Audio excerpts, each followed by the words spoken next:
এক্সামের জন্য কোন জিনিসটা আসলে ইম্পর্টেন্ট, কোনগুলো বেশি আসবে কোনগুলো আসবে না। দেখেন এখানে লেখা আছে যে ইম্পর্টেন্ট ফর এক্সাম, পরীক্ষার জন্য, হ্যাঁ গুরুত্বপূর্ণ, বিসিএস সহ অন্যান্য চাকরির পরীক্ষায়। বিসিএস এই বেশি আসে লিটারেচার, অন্যান্য চাকরির পরীক্ষায় 2টা 3টা 4টা 5টা করে আসতে পারে, বাট বিসিএস এ 15টা লিটারেচারে কোশ্চেন আসবে। আবার বিসিএস রিটেনে গেলে কিন্তু লিটারেচারে কোনো কাজ নাই। বিসিএস রিটেনে ইংরেজি সাহিত্য থেকে কোনো প্রশ্ন আসবে না, শুধু প্রিলির জন্য।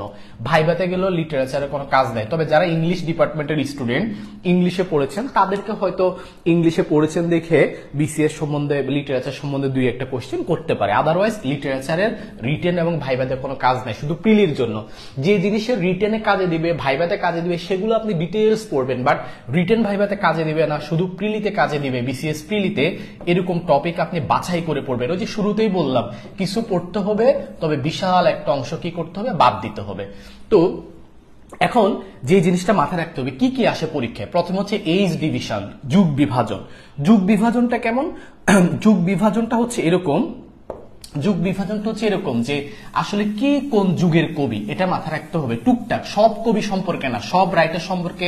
মনে করেন ইংরেজি সাহিত্যে 20 থেকে 30 জন খুবই গুরুত্বপূর্ণ কবি সাহিত্যিক আছেন।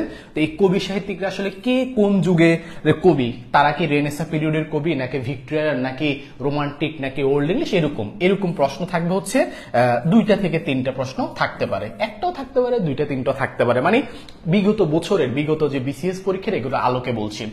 এরপরে কে কোন বই লিখেছেন, কে কোন বইয়ের রাইটার, এরকম 6টা 7টা বা 8টা প্রশ্ন থাকতে পারে। কার বই কোনটা, কার কবিতা কোনটা, এটা কোন কবি লিখেছেন, ওটা কোন কবি লিখেন, এরকম। কোটেশন থাকতে পারে 2টা 3টা 4টাও থাকতে পারে। কে এই কোটেশনটা বা এই উক্তিটা কে করেছেন, এটা কে করেছেন, এটা কার উক্তি, এই টাইপের প্রশ্ন।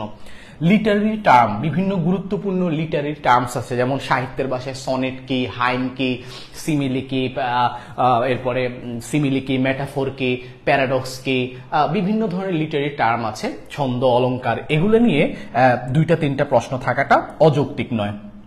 কোন গল্পের, কোন সাহিত্যের, কোন উপন্যাসের, কোন এই ক্যারেক্টারটা কোন উপন্যাসের, এই নাটকটা কোন উপন্যাস থেকে নেওয়া হয়েছে, এরকম প্রশ্নও কিন্তু 2টা 3টা থাকতে পারে। নোবেল প্রাইজ, কে কত সালে নোবেল পাইছে ইংরেজি সাহিত্যিকদের মধ্যে, এখান থেকে মাঝে মাঝে একটা প্রশ্ন থাকে। আদার্স কিছু প্রশ্ন থাকে, 1টা 2টা থাকে। আদার্স বলতে বিভিন্ন টাইপের, যেমন এরকম প্রশ্ন আসতে পারে যে অড ম্যান আউট কোনটি, হ্যাঁ একটা উদাহরণ দেই, অড ম্যান আউট খুঁজে বের করো, নিচের কোনটি odd man out. Odd man out মানে হচ্ছে ব্যতিক্রম। যেমন মনে করো অপশন এ তে থাকলে হচ্ছে পদ্মা, উদাহরণ দিলাম। অপশন বি তে হচ্ছে যমুনা, আর অপশন সি তে হচ্ছে মেঘনা। এখন অপশন ডি তে হচ্ছে মনে করো ঢাকা। এখন বলতে হবে যে এখানে অড ম্যান আউট কোনটা। মনে রাখবা, অড ম্যান আউট জাতীয় কোশ্চেন হচ্ছে সবসময় ব্যতিক্রমকে বোঝায়, মানে এই 4টা অপশনের ভিতর কোনটা ব্যতিক্রম। তাহলে দেখো পদ্মা, যমুনা, মেঘনা, এগুলো সবাই কিসের নাম? এগুলো সবাই হচ্ছে নদীর নাম। কিন্তু ঢাকা কিন্তু কোনো নদীর নাম না, ঢাকা একটা শহরের নাম। তাহলে ঢাকা কিন্তু এদের সাথে মিলছে না, তাহলে অ্যান্সার হচ্ছে ঢাকা। ঢাকা হচ্ছে অড ম্যান আউট।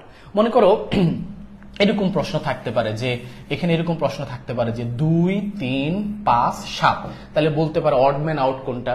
তাহলে দেখো এখানে 2 3 5 7, এটা বিজোড়, কিন্তু এটা হচ্ছে জোড়, তাহলে অড ম্যান আউট হচ্ছে 2।